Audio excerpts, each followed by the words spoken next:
Police sirens blared. Blue and red lights splashed across the cracked asphalt of a Texas highway rest stop. Logan Carter's face was pressed against the warm hood of the bus. The cuffs clicked around his wrists. He barely understood what was happening.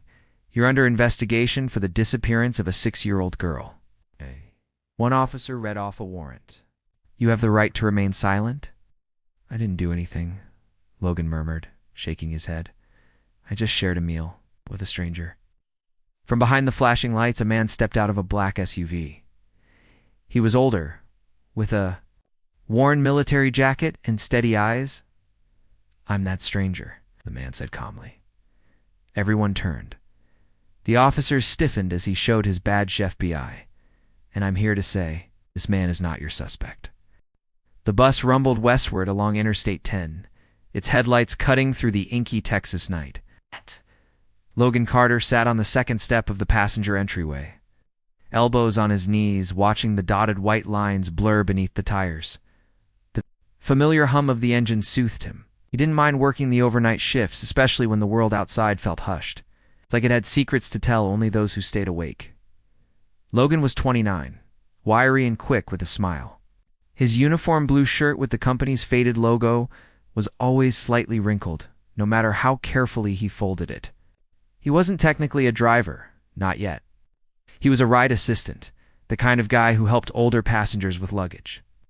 Made sure everyone got back on after restroom breaks and reminded folks that no, smoking in the bathroom wasn't allowed, no matter how much you cracked the window. The driver that night, Gene, was a grumpy man with a belly like a watermelon and an allergy to conversation. Logan didn't mind. It gave him more time to observe the people behind him. There were 13 passengers that evening. Most of them were the usual mix. Travelers heading to see family. People catching a cheap ride between cities. Quiet types who just wanted to be left alone. But a few stood out. Near the middle sat an older woman with tightly curled white hair and an enormous floral tote bag. Her 6-year-old granddaughter Ellie had a gap-toothed smile and a stuffed fox that she kept tucked under her arm. Every time the bus hit a bump, she giggled like it was a ride at the fair in the front row. A heavily pregnant woman reclined against the window with her eyes closed. Headphones over her ears, at the very back, slouched in a window seat, sat a man Logan couldn't quite place. He wore a faded military-style jacket and a cap pulled low, clean-shaven, maybe in his late 50s.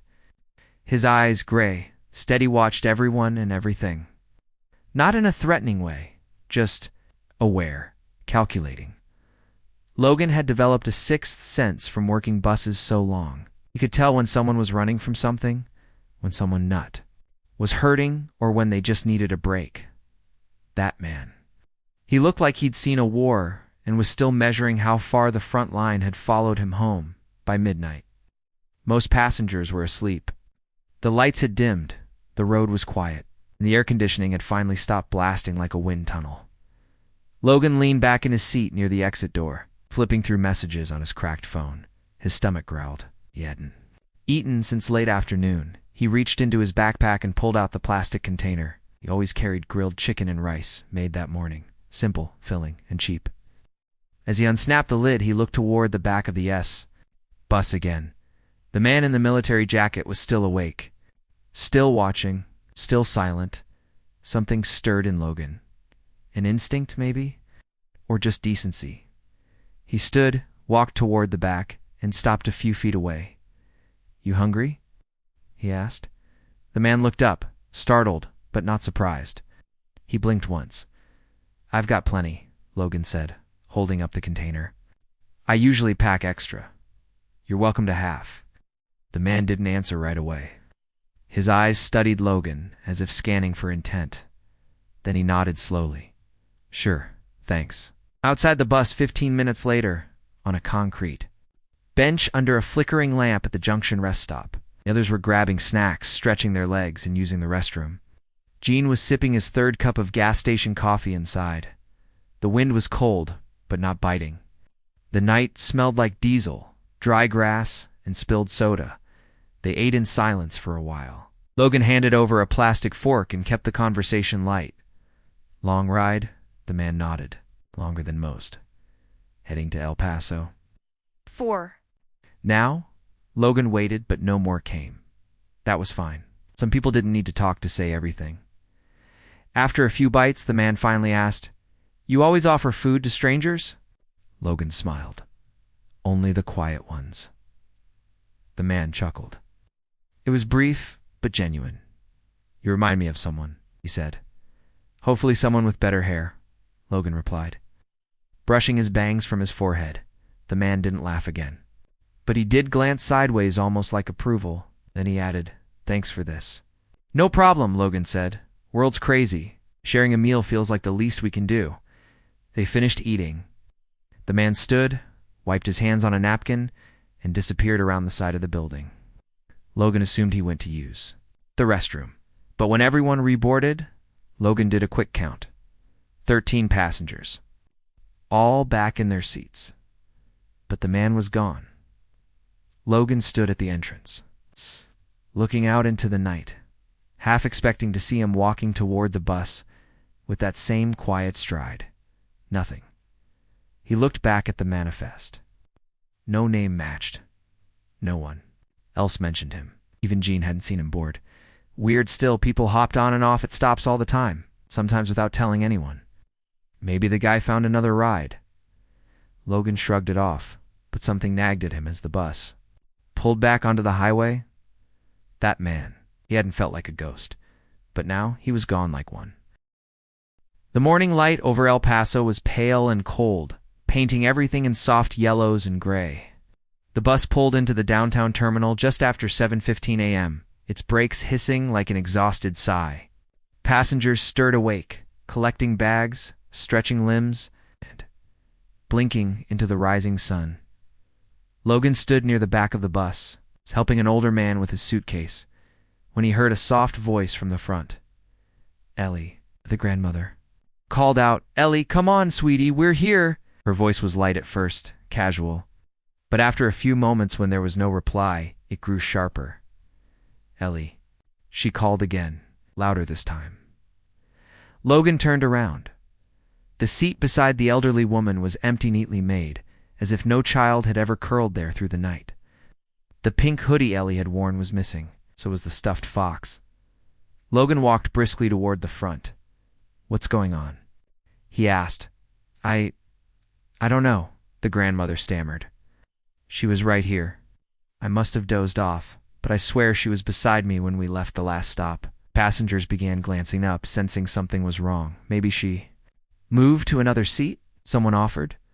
Logan started checking row by row, seat by seat, but the little girl was nowhere on the bus. His voice tightened. "Jean?" He called to the driver, who had stepped outside to smoke. "You've got a problem." Within minutes, a full search began. They looked under seats, inside the tiny restroom, around the parking lot. Logan even ran to the nearby gas station, scanning the aisles, asking the clerk nothing.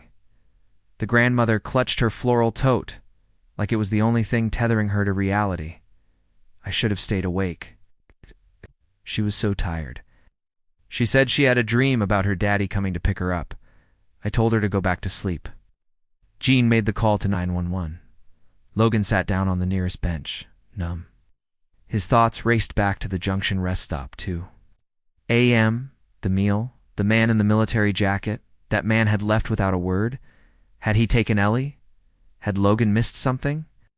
An hour later, the El Paso police arrived first, securing the area and questioning every passenger. The grandmother was inconsolable. Others were confused or angry. Most barely remembered the night. Then the FBI arrived. They took over the investigation with swift precision, marking off the bus with yellow tape, snapping photos, and isolating. Passengers. One agent approached Logan. He introduced himself as Agent Harris, with a clipped voice and mirrored sunglasses that made him impossible to read. "You were the last person seen near the back of the bus before the Junction stop," he said. "I'm the assistant." "I walk the rows every stop," Logan replied. "Anyone see you with the girl? I helped her with the bathroom once, I think. But that was hours before." "Do you know everyone who got off at the rest area?" "I know. I try to keep track, but some passengers don't always check in. Did you see anything suspicious?" Anyone who might have approached her? Logan paused. There was a man in the back, military jacket. Quiet. We shared a meal at the rest. Stop. The agent blinked. You shared a meal? Yeah, chicken and rice, I offered. He was polite, kept to himself. Name I don't know. Did he board the bus in Houston? Logan's voice faltered. Think so. The manifest this morning, no one matching his description was listed. The agent scribbled something. So you're telling me that you, the only employee, other than the driver, shared a meal with a man no one else saw, whose name you don't know and who isn't on the list? I know how it sounds, Logan said, but he was real. The agent stepped back. Until we verify that, you're the only one who can't account for his time or offer a reliable alibi. Logan looked up. What are you saying? I'm saying that right now, Mr. Carter, you're a person of interest in the disappearance of Ellie Monroe. Later that afternoon, Logan sat in a small, windowless room inside the FBI's El Paso office.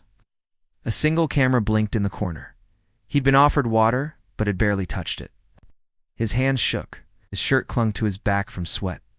He answered every question. He described the meal in detail, the texture of the rice. The way the man said, "You remind me of someone." He remembered the napkin the man used, the way he folded it before walking off. None of it helped. There were no security cameras working at the Junction rest stop. No fingerprints in the food container except his own. No witnesses confirming anyone else sitting near him. To the FBI, it sounded like a made-up story, a convenient fiction by someone trying to hide something darker. That night, Logan was released. But told not to leave the city, his phone was confiscated. His name was added to a watch list. The media had not yet picked up the story, but the tension in the air told him it was only a matter of time. He returned to his motel with a bag of clothes and a head full of noise. As he lay on the bed, staring at the ceiling fan spinning above, a single thought looped through his brain. That man was real. I know he was. And if he was real, where the hell had he gone? In the quiet desert outskirts of Santa Fe, New Mexico, a single-story brick house stood at the edge of a winding road. Its porch light was dim, barely visible in the pre-dawn mist. Inside, an old box television flickered with the muted morning. News. Raymond Hale sat hunched forward in his recliner, elbows on his knees, eyes locked on the screen. Investigation into the disappearance of 6-year-old Ellie Monroe continues this morning.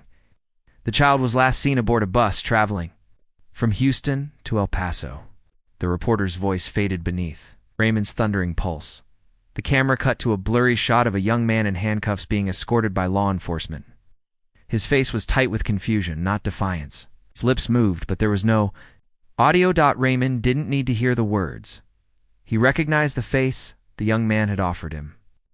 Half of his dinner just 3 nights ago, chicken and rice, no questions asked, just kindness under a humming street lamp. Raymond stood slowly. His knees popped as he rose, joints stiff from a life spent chasing ghosts across state lines. He didn't speak, didn't curse. Just turned and walked toward the back room. Inside were rows of cardboard boxes, all labeled with names, dates, and places. Files of missing children. Closed cases. Open wounds. A war room built by obsession. He pulled out a drawer labeled I-10. Corridor Junction TX and flipped through the contents. Maps. Old FBI reports. Flagged gas stations. Trucker aliases. Shipping companies. He wasn't supposed to be doing this anymore. Technically, he had retired 3 years ago. His pension still arrived on time. But something about Junction had always nagged at him, cases that seemed unrelated on the surface, but with a pattern no one else bothered to see. He pulled out a faded photo of a freight truck captured on a security camera blue cab. No company markings, with a faded eagle decal on the driver's side door. Then he reached for his coat, grabbed his keys, and disappeared into the cold dawn. 5 hours later, Junction. The rest stop looked the same as it had 3 nights ago. Isolated, quiet, coated in a film of wind-blown dust. Raymond parked in the far corner of the lot and stepped out, scanning every detail. Trash cans, the benches, the blinking lamp where he and Logan had eaten. He walked slowly, replaying the night.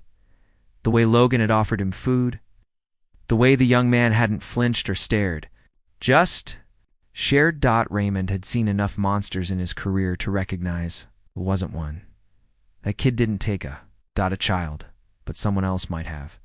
He approached the gas station's side entrance and knocked, until a tired manager in an apron opened. "The door, I need access to any external footage your cameras picked up 3 nights ago," Raymond said calmly. "Double quotes, sir, unless your law and for Raymond flashed a faded FBI ID card. Not valid anymore, but persuasive enough. 10 minutes. The manager muttered and led him inside. They pulled up the time-stamp 2 a.m., same night. The feed from the front-facing camera was grainy and angled poorly. But something caught Raymond's eye. A large, blue freight truck was idling in the shadows near the back lot. It was easy to miss tucked between 2 delivery vans. Raymond rewound, slowed it, enhanced contrast. There, in the mirror's reflection, just for a second, tiny silhouette, pale face, blonde hair, sitting in the passenger seat. Ellie, his chest tightened. His instincts flared. The truck driver. Raymond remembered seeing the rig on his way to the restroom. It had a rusted license plate and an eagle decaltha, same as in the file from a case 2 years ago in New Mexico. That truck had disappeared after being connected to another child's disappearance. The driver was never found until now. He took out his phone, called an old contact in the bureau. "Trace this plate, 2JXN84, Texas. I think we've got a match on the Junction case. Ray, you're not even cleared. I don't care. Just do it." Contact hesitated, then sighed. "You have any idea how deep this could go?" Raymond's jaw clenched. "That's exactly why I came back." 3 hours later, West Texas border. Raymond followed the GPS trail south, past El Paso, toward a dusty stretch of land 10 miles from the Mexico border. The freight truck was registered to a shell company, no real address, no tax ID. Classic front. But there was a warehouse on record, and its gate was still padlocked when he arrived. He parked half a mile away, used binoculars to scout the area. The truck was there, same blue cab, same eagle decal. Someone had parked it inside the warehouse fence. Raymond didn't wait. He called the bureau again. "This is Hale. I need a team down here now. Possible child abduction victim inside. Have location, visuals, and a reason to believe the suspect may be armed." They were skeptical, but Raymond's reputation carried weight. ETA, 30 minutes. Stay put. But he didn't stay put. Moved through a side trail.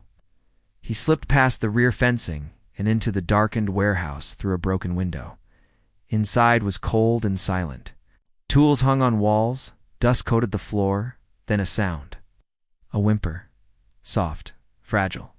He followed it behind a stack of crates. Inside a makeshift storage closet, he found her. Ellie, tears streaked her face. She clutched her stuffed fox. "Shh." Too stunned to scream, Raymond knelt beside her. "Hey," he whispered. "You're safe now." The ticking of the wall clock echoed too loud in the small motel room. Logan Carter sat on the edge of the bed, elbows on his knees, staring blankly at the television. The news anchor's voice was distant, like a whisper from underwater. Screen flashed with surveillance footage and headlines: 6-year-old girl rescued near border. Truck linked to abduction traced to New Mexico. Unnamed retired agent credited with lead.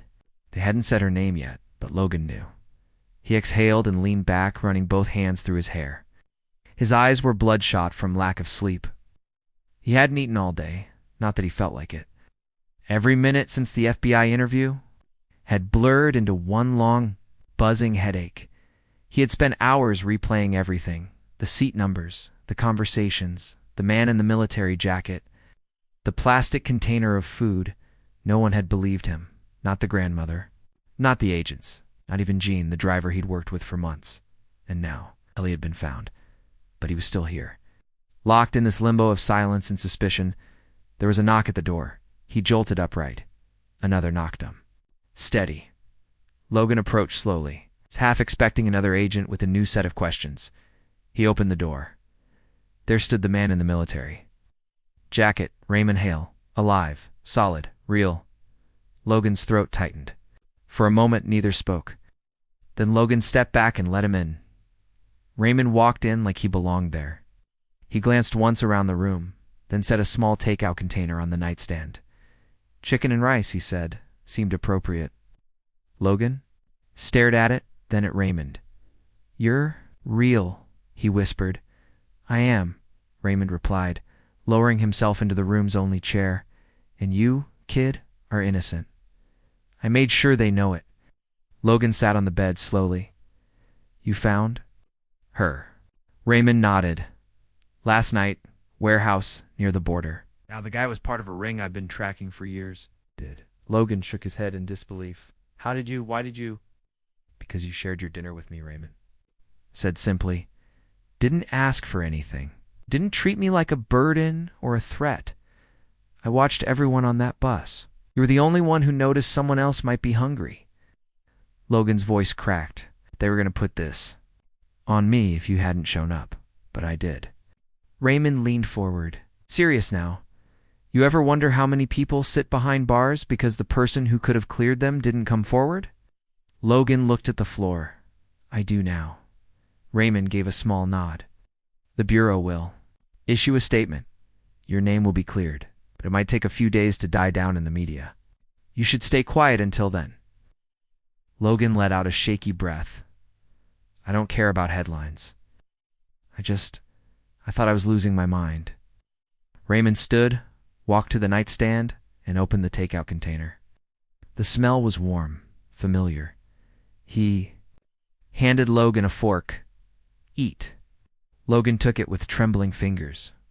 Raymond sat back down, watching the young man eat slowly, thoughtfully, almost reverently. I used to think the only way to save people was with a badge and a warrant, Raymond said, but sometimes it's with a fork and a little kindness. Meanwhile, FBI field office El Paso agent Harris stood at the front of the conference room. Reviewing the new footage Raymond had provided, behind him several agents watched in silence. The blue freight truck. The child in the mirror. The location coordinates. The raid footage. It was airtight. And Logan Carter. Not just cleared, he'd unknowingly helped the investigation by noticing the man, by remembering the details, by trusting a stranger. Agent Harris closed the file. Public statement goes out at noon. Let's make it right. Later that afternoon, motel parking lot, Logan stepped into the sunlight, blinking as if the world looked different now. Raymond stood beside him, sipping black coffee. I've got to go, Raymond said. Still a few pieces of this puzzle I need to finish. Logan nodded. Will you come back? Maybe. Or maybe I'll just catch another bus. They shook hands. Then, unexpectedly, Raymond pulled him into a quick embrace, a pat on the back. Firm and brief. Take care of yourself, Carter. You too, sir. Raymond climbed into his SUV and pulled away. Logan stood there long after the car disappeared down the road. He wasn't sure what to do next. But for the first time in days, the silence didn't feel like a punishment. The bus rolled to a soft halt in the middle of nowhere. The small rest stop off. Highway 90 was one of those forgotten places, just a vending machine shack, a couple of concrete benches, and a sky so wide it felt like it could swallow the road. Whole, the sun had dipped below the horizon, casting a golden haze over the Texas plains. Crickets chirped. A warm breeze stirred the dust. Logan Carter stepped off the bus with quiet steps, stretching his legs. It had been 2 days since he returned to the road, this time not as an employee, but as a passenger. No uniform. No responsibilities. Just a backpack, a notebook. Alea, and the weight of everything that had happened still settling in his chest. He wasn't sure why he'd gotten back on a bus so soon. Maybe it was habit. Maybe it was a need for movement, something to outrun the feeling that the world had shifted beneath his feet. Or maybe he just wanted to revisit the stops, the places between, to prove to himself that they weren't haunted. He took a deep breath and walked toward the bench beneath the flickering light. This was where it had started. Not this exact rest stop, but one just like it. The same kind of streetlight that buzzed overhead. The same silence broken only by distant road noise. And the same feeling of watching people come and go, not realizing how easily one person can disappear. He sat down. From his pocket he pulled a folded napkin. Not the one from before, but another, newer one. It had been sitting on his tray table when he returned from the bathroom earlier in the ride. No one had seen who left it. Inside, in small, careful handwriting, was a message. "Thank you for finding me." His chest tightened. He looked around the rest stop, scanning faces. A family of 4 stood near the vending machines. A couple argued quietly by a sedan. A young girl, maybe 6 or 7, stood next to a woman with dark curly hair, holding a stuffed animal, a fox. Logan's breath caught. She looked up at him for a brief second, eyes wide and blue, then turned away as the woman called her name, Ellie. "Come here." The girl trotted back, toward her mother, gripping the fox tighter. Logan didn't move. He didn't call out. She was safe. That was enough. But in that tiny moment, the glance, the note, the toy, he felt a kind of closure settle into him. Not like a door slamming shut, but like one gently drifting to a close in the breeze. The bus driver honked twice. Break was over. Logan stood, still holding the napkin, and walked slowly back to his seat. As he climbed on board, he caught the driver's eye. "Everything good?" the man asked. Logan smiled softly. "Yeah, better than you'd think." Later. That night on the bus, the highway stretched ahead in a ribbon of light and motion. Most passengers were asleep, their heads bobbing gently with the sway of the road. Logan stared out the window, watching the landscape roll by. He opened his notebook. Inside were no stories, just fragments, sentences, observations. The name Raymond Hale, written in neat capital letters. A drawing of a street lamp. The phrase, "Sometimes a fork can save a life." He turned the page and began to write. "She sat across from me and never said a word. Her hoodie was pink, her eyes tired, and her stuffed animal never left her lap. I didn't know her name until after she was gone, and I never expected the world to accuse me of stealing her. But sometimes the truth comes back to you in unexpected ways, like a napkin folded in half and a glance that says, 'I remember too.'" He stopped, looked out the window again. Something had shifted inside him. He wasn't angry anymore. He wasn't confused.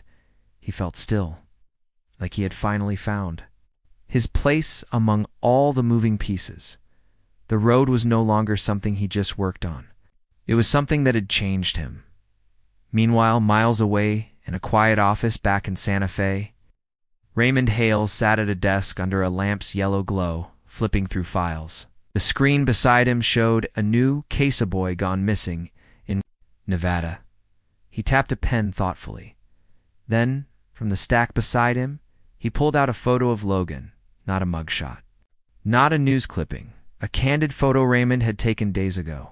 Without Logan knowing, just after handing him the chicken and rice, he pinned it on the corkboard. Beneath it, he wrote, "Trusted a stranger, did the right thing, saved a life. Raymond." Smiled barely, then picked up the Nevada case and began reading. It had been 3 weeks since Logan Carter had ridden that last night bus, watching the horizon blur into morning light. Now he stood in front of a group of 20 strangers, his palms slightly sweaty, heart steady but uncertain. The room was small, just a modest community library in Marfa, Texas. Someone had arranged metal chairs in a circle. A handmade banner hung above the whiteboard at the back. Voices of the Road. True stories of human connection. It wasn't a major event. No cameras, no headlines.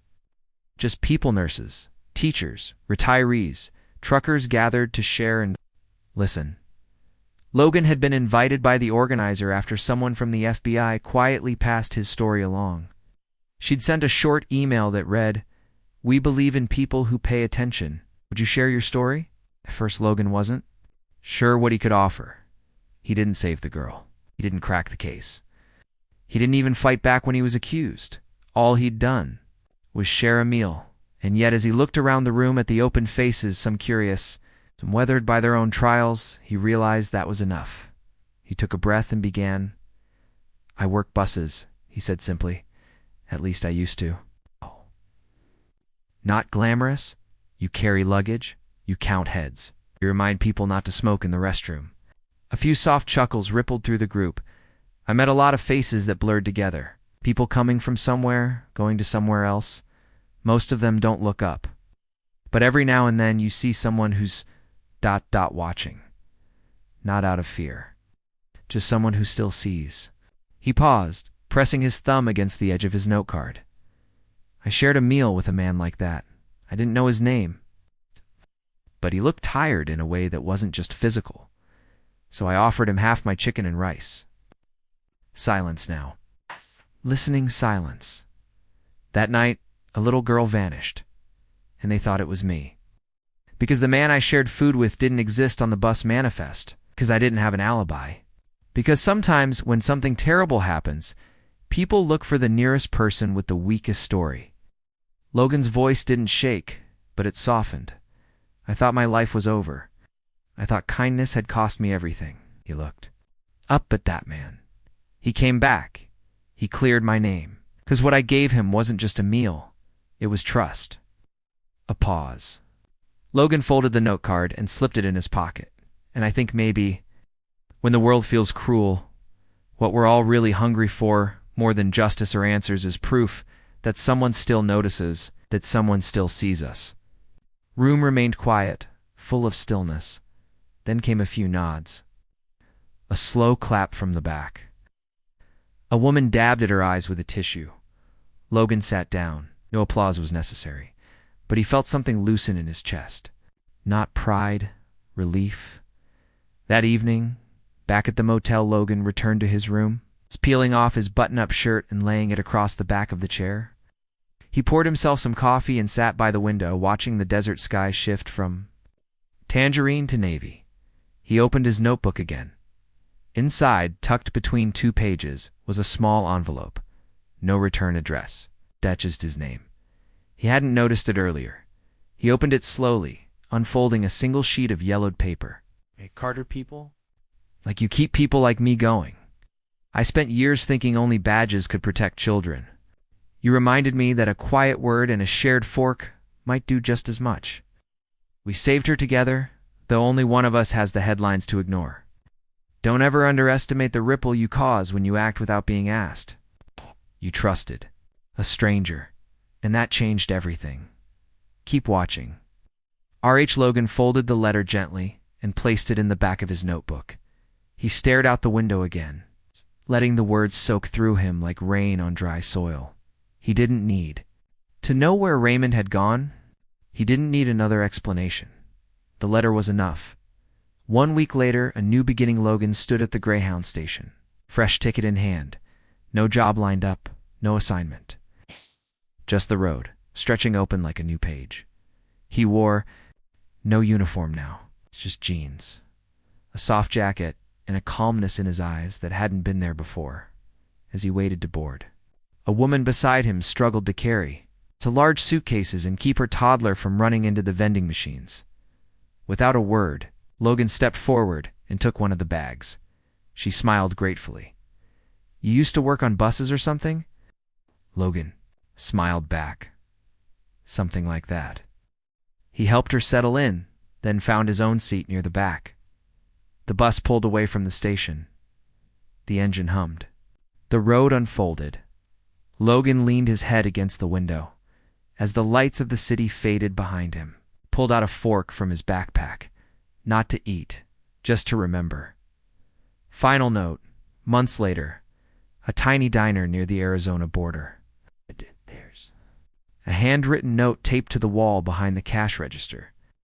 It's faded now, curled at the edges. It reads, sometimes the person who saves a life isn't the one in uniform, but the one who shares a seat, a meal, and a moment. Anonymous. Writer,